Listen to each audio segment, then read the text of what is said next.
Just a few words about you. You're in Traveltech for 2 years only, but your CV is pretty impressive. You worked for Dell, you worked for Microsoft, you worked for eBay, you worked for Salesforce, and you're author of 8 US patents, which is impressive, I would say. So you have a wide focus on tech all over. Is there anything that impressed you as a tech insider in Stefan's presentation today? So I'd say that from a technology perspective and from the use cases standpoint, obviously we've worked closely with Google and our customers to understand what's important to them. I'd say the one thing that certainly impressed me about his speech is that I have a huge amount of respect for Wendy's workers now that have to cope with such a massive menu. But overall, I would say that GenAI as a technology truly feels revolutionary.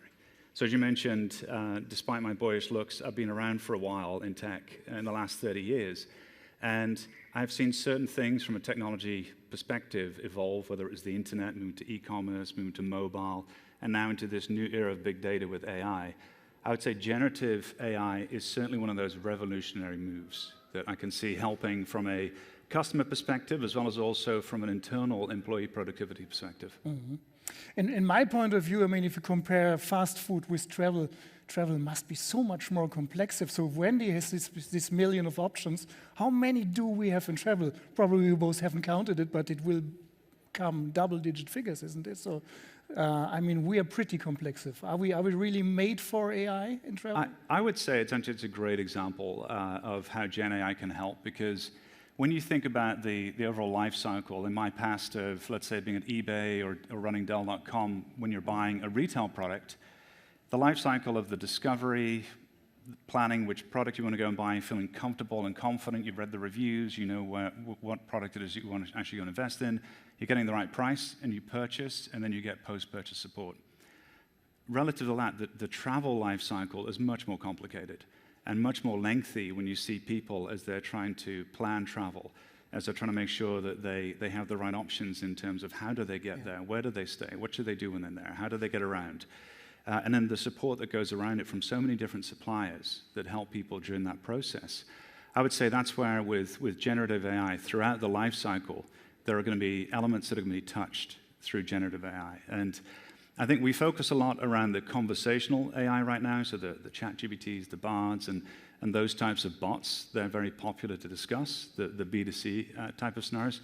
But I actually think that from an internal perspective, companies are going to benefit tremendously through generative AI. So a good example is we're working with a very large travel agency who receives millions and millions of emails every year from their customers looking to travel somewhere.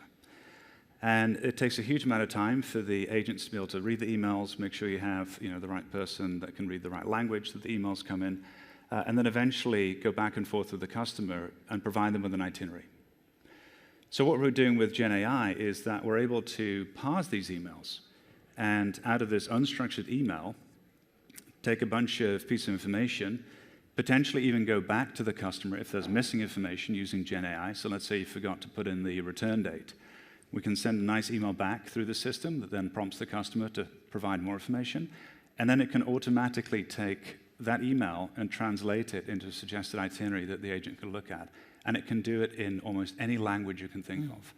So from a productivity standpoint, that is a huge amount of time and money to save for the agencies to be able to deal with that. So I think there's actually a very large amount of opportunities when you're looking at the internally focused use cases outside of the customer-facing ones. Mm-hmm. Stefan talked a lot about these hyper-personalized travel assistants. And I just realized his major sources, and he's not GenSet, is Google Images and Instagram. How about the travel agencies there? Can you bring them into this match as sources for inspiration, of course, as sources for assistance, sources for booking, of course. So is there, how to bring classical travel agencies into the generic AI-driven or generative AI-driven travel cycle? So I think there's a huge amount of inspiration that can come from the travel agents who have an immense amount of knowledge about destinations, about places to stay, things to see, places to eat, etc. that I think through GenAI, when you look at the content generation capabilities, it started off with text, it shifted onto images, and now you can create movies with music. So I think there's a great opportunity if you're a travel agency, and you're trying to promote destinations, to be able to leverage these tools in order to create things you could put onto Instagram, things you can put onto different social media networks. Please tell us a little bit more about your approach in AI. We learned you're a tech partner for Google for 4 years now, almost, 2020. You made this, so there is a product coming called TravelAI, which is a self-learning model for the travel industry. Can you explain us a bit what's going on there and what's next in this? Sure. So yes, as you said, we spent the last 4 years in a very large partnership with Google, both from a transition into the cloud with our infrastructure and our platform, but then also working on innovation, particularly around areas of AI. And we have focused predominantly on enabling a lot of the retailing scenarios for airlines, as well as also influencing the tools that provide to the agencies, where we're essentially allowing upsell, cross-sell, dynamic pricing of the offers that are there, both for people who are looking at the airline experiences, the airline websites, as well as within the tools that you see that our agencies are using. So the Sabre Red 360 tool, for example, starts to suggest particular hotels that might be relevant towards that traveler's profile if you haven't booked a hotel yet. So AI, which is really more of the machine learning type of AI, is already embedded in a set of our products, and we'll continue to launch more of those. On the GenAI front, as I mentioned earlier, we have a variety of things in the hopper. So we have the email parsing solution. We're also, of course, investing in making sure that conversational AI is functional for a set of our customers. And again, in terms of the roadmap, we have a variety of other things that we'll be announcing, hopefully in the next 12 months. In Stefan's hyper-personalized travel assistance, we saw an interesting tool, an interesting feature. He made a booking. I would bet this is more a booking request to the hotel or to the castle Neuschwanstein, which he showed. Just because I can't imagine, we should have asked him this, can't imagine he made a deep booking into your GDS or into an inventory system, however. But do you think it will become possible to get a real dynamic, real-time booking generated by AI soon? I think so. I think when you look at even the evolution in the last year, you mentioned ChatGPT was still in its infancy at the last ITB. Yeah. And you saw that certain travel companies had started to introduce the chatbots, which are more discovery-oriented. So you couldn't even get pricing or availability. Yeah. Since then, that has evolved. Now you can start to get information about pricing for flights within the conversational AI components. And I think the next step is then, yes, be able to go and book and have a personalized experience through a conversational AI. Okay, you're optimistic just because I think this must be fascinating. You must be so much faster than you are already as a GDS, isn't it? So it has to go quick.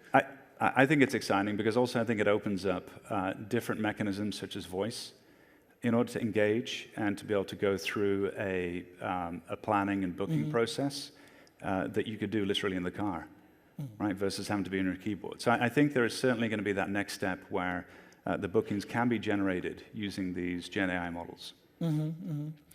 Garry, coming back to your perspective, the good thing is you are fresh in travel still after 2 years. So how do you recognize the travel industry and the travel tech scene? We think we as travel techies, as we call us, we are a little bit special. We have our unique data schemes. We're honestly, as you know, we're not that open in interfaces and so on. So do you agree that travel tech is something very special compared to other industries?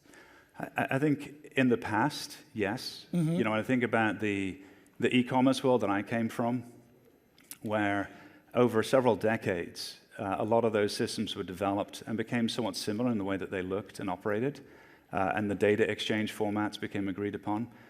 I think within travel, we're actually heading more towards that retailing type of environment with offers and orders versus the P&R being the basis of every trip. I think you're going to start to see that shift over the next couple of years. I think also when you start to look at personalization, you know, we all have dreams of building the Amazon-like experience for travel.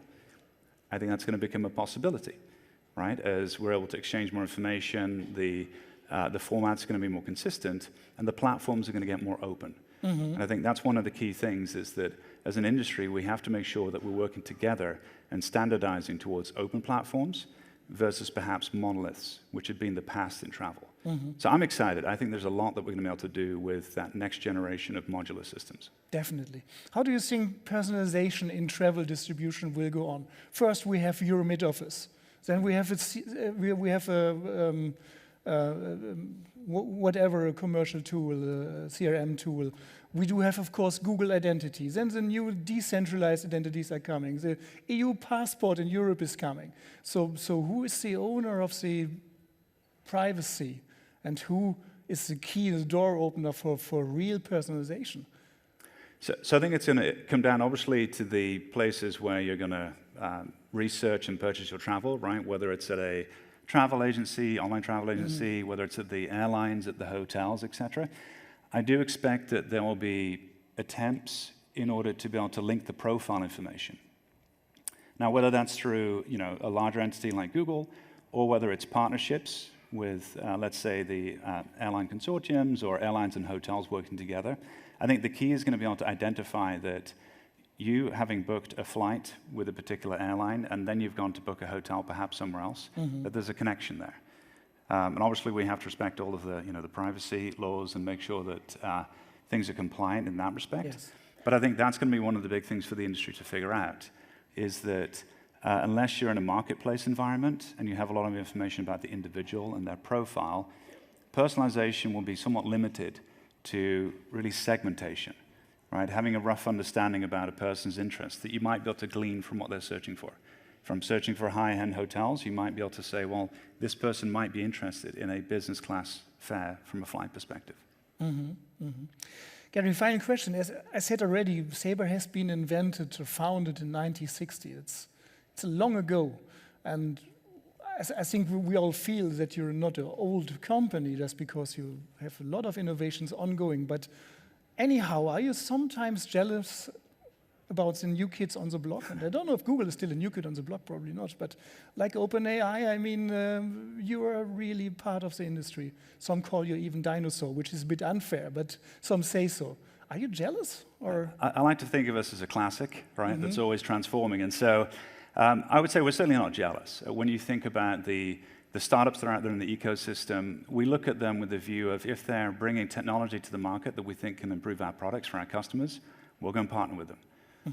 Likewise, internally, as I said earlier, we've gone through a huge transformation, right? We've moved into the cloud with our infrastructure and our platforms, and also for our teams, we want to make sure that internally that they feel that they can be a startup. So the way that we're leveraging the Google Cloud, where you can spin up machines very quickly and try out proof of concepts, the way that we work with our customers to do design thinking and iteratively figure out the solutions, we're leveraging technology as well internally to make sure that our teams feel like they can be the most productive and can get their work done most effectively.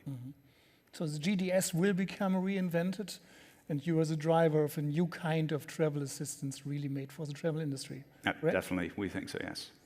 Perfect. Thank you so much, Garry Wiseman, Executive Vice President and Chief Product Officer of Sabre. Thank you. Thank you.